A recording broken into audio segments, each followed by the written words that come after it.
મહેસાણામાં વરસાદ વરસ્યો તેને 24 કલાક કરતાં વધુ સમય વીતી ચૂક્યો છે। આમ છતાં હજુ પણ જળબંબાકારની સ્થિતિ જોવા મળી રહી છે। ગઈકાલના વરસાદના પાણી હજુ પણ ઓસર્યા નથી। રાધનપુર રોડ પરની કેટલીક સોસાયટીઓ હજુ પણ જળમગ્ન છે। ઓજી વિસ્તારની 70 થી વધુ સોસાયટીઓમાં હજુ પણ પાણી ઓસર્યા નથી। આ વિશે વધુ માહિતી આપવા આપણી સાથે જોડાઈ ચૂક્યા છે મારા સંવાદદાતા હારૂન નાગોરી।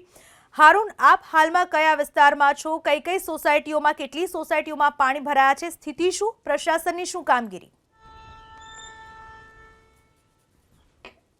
મહેસાણામાં ગઈકાલે જે રીતે વરસાદનું આગમન થયું ને ત્યારબાદ ઠેર ઠેર પાણી ભરાવાના દ્રશ્યો આવ્યા હતા। જો કે કેટલાક વિસ્તારની અંદર પાણી ઓસરાઈ ગયા હતા, પરંતુ મહેસાણાના રાધનપુર રોડ ઉપર આવેલી 70 થી વધુ સોસાયટીના મુખ્ય રસ્તા ઉપર પાણી ભરાયા છે। આપ દ્રશ્યો જોઈ શકો છો। શાહીબાગ તિરુપતિ ટાઉનશીપ સોસાયટીના આ દ્રશ્યો છે, જ્યાં પાણી ભરાયા છે। લગભગ આ ઓજી વિસ્તાર છે ને આ ઓજી વિસ્તારની 70 થી વધારે સોસાયટીઓ અહીંયા આવેલી છે। તમામ સોસાયટીના નાકા સુધી આ રીતે પાણી છે। પાણી હોવાના કારણે સ્થાનિકો ક્યાંક ને ક્યાંક પરેશાન છે, કારણ કે જે રીતે તેમને બહાર નીકળવું મુશ્કેલ બન્યું છે। અહીંયા કાશી વિશ્વનાથ મંદિર પણ આવે છે, મંદિરમાં જવાના રસ્તા ઉપર પણ અહીંયા પાણી છે। આપ દ્રશ્યોમાં પણ જોશો કઈ રીતે મંદિરના દરવાજા ઉપર જવું હોય તો તેમને પાણીથી પસાર થવું પડે છે। આ તરફના હું દ્રશ્યો બતાવીશ કે કઈ રીતે આ તરફના આ દ્રશ્યો છે, જ્યાં હાલ તમામ રોડ ઉપર પાણી છે ને જે પણ વાહનો અહીંયા નીકળે તેને પાણીથી પસાર થવું પડે છે। સ્થાનિકોમાં રોષ છે। અહીંયા મોટી સંખ્યાની અંદર સ્થાનિકો પહોંચ્યા છે। તેમજ અહીંયા જિલ્લા પંચાયત માર્ગ અને મકાન વિભાગના અધિકારીઓ પણ પહોંચ્યા છે અને જિલ્લા પંચાયતના પ્રમુખ પણ પહોંચ્યા છે। આપણે તેમનાથી વાત કરીશું। બેન, આપનો જ વિસ્તાર, આપની સોસાયટી ને આપનું જ મકાન પાણી ભરાયું, શું કહેશો?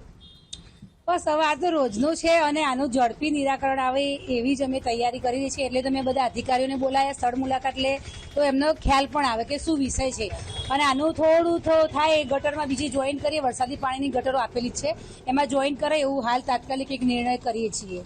બેન, વરસાદ રોકાએ 24 કલાકનો સમય થયો, હજુ પાણી ઓસરા નથી, કઈ રીતે તેને નિકાલ કરવા માટેની વ્યવસ્થા કરી છે? આપ જિલ્લા પંચાયતના પ્રમુખ છો, બરાબર? તો શું કહેશો, આ પાણી જલ્દી નીકળે, લોકોને હાલાકી ના પડે એ માટે શું વ્યવસ્થા છે?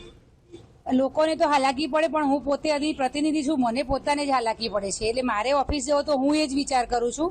બાળકો સ્કૂલે જતા હોય એમને પણ તકલીફ પડે। અહીંયા તળાવ બનાવ્યું છે ને સામે કોમ્પ્લેક્સ બની ગયું, એના લીધે પાણી ભરાઈ રહ્યું છે, પણ વરસાદની ગટર લાઈન પાણી નિકાલ માટેની ગટરો આપેલી છે, એમાં અમે અત્યારે એમને બોલાવીને આરએમડી વાળાને તોડાવીને થોડું પાણી જાય એવું કામ ચાલુ કરાવીએ છીએ। પમ્પિંગ કરીને કાં તો ગમે તે રીતે સોલ્યુશન લાવવા તત્પર છીએ અમે। પિન્ટુભાઈ, કેટલી મુશ્કેલી, કેટલી સોસાયટીને મુશ્કેલી પડે છે? મુશ્કેલીમાં તો દર ચોમાસાનો આ પ્રોબ્લેમ છે અને 71 સોસાયટી અહીંયા રેસિડેન્સી ઓલરેડી ચાલુ થઈ ગઈ છે। છોકરાઓ પણ અહીંથી અત્યારે રાધનપુર રોડથી પાંચોડ બાયપાસનો સીલિંગ રોડ એટલે એક કાશી વિશ્વનાથ મંદિર બાદથી જતો રોડ મહત્વનો રોડ ગણાય છે આ રોડ ઉપર। એના અંદર ખૂબ તકલીફો અત્યારે અહીંયા પડી રહી છે, પણ અત્યારે એક અધિકારીઓ જિલ્લા પંચાયતના અહીંયા આવેલા છે અને એમનું સોલ્યુશન એ રીતના લાવવાનો પ્રયત્ન કરી રહ્યા છે કે આગળથી એક વરસાદી પાણીના નિકાલ માટેની લાઈન જે કમરપત સુધી જઈ રહી છે અને એના અંદરથી પાણીનો વેરો હાલ ચાલુ છે, તો એના અંદર કઈ પણ રસ્તો કરીને આ પાણીનો નિકાલ થાય એવો પ્રયત્ન કરી રહ્યા છે। પ્રી મોન્સૂન કામગીરીમાં આ બધું આવે છે, આપણે કરાવતા, પરંતુ ક્યાંક ને ક્યાંક અધિકારીઓ કામ નથી કરવું એટલે પાણી ભરાયો, માનો છો? આમાં કેવું હોય છે, તો હવે પ્રશ્નના અંદર તમારા પ્રશ્નોની રજૂઆત એવી હોય છે અમુક ટાઈમે, પણ હજી અધિકારી પણ એક ફોન ઉપર અહીંયા હાજર રહેલા છે અને એમને પોતે આપણને પૂરેપૂરી ખાતરી આપી છે કે ઝડપથી આનું નિવારણ થાય, એનો રસ્તો કંઈક કરીએ। સાહેબ, કેટલી મુશ્કેલી પડે છે અહીંયા?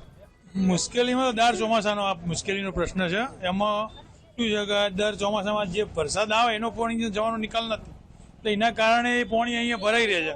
આગળ સોસાયટીઓ બની જાય, આજુબાજુ સોસાયટીઓ બની જાય, એટલે જે પાણી જવાનો જે રસ્તો હતો એ બંધ થઈ ગયો છે। અહીંયા ભાજપ તાલુકા મહામંત્રી પણ મારી સાથે છે। સાહેબ, તમારો વિસ્તાર, તમારું અહીંયા સોસાયટી ને તમારા વિસ્તારમાં પાણીનો નિકાલ નહીં, ખરેખર કેટલું શર્મજનક કહેવાય? મારો વિસ્તાર તો બરાબર હ, પણ આપણા સૌનો વિસ્તાર કહેવાય, મારો એટલે નહીં।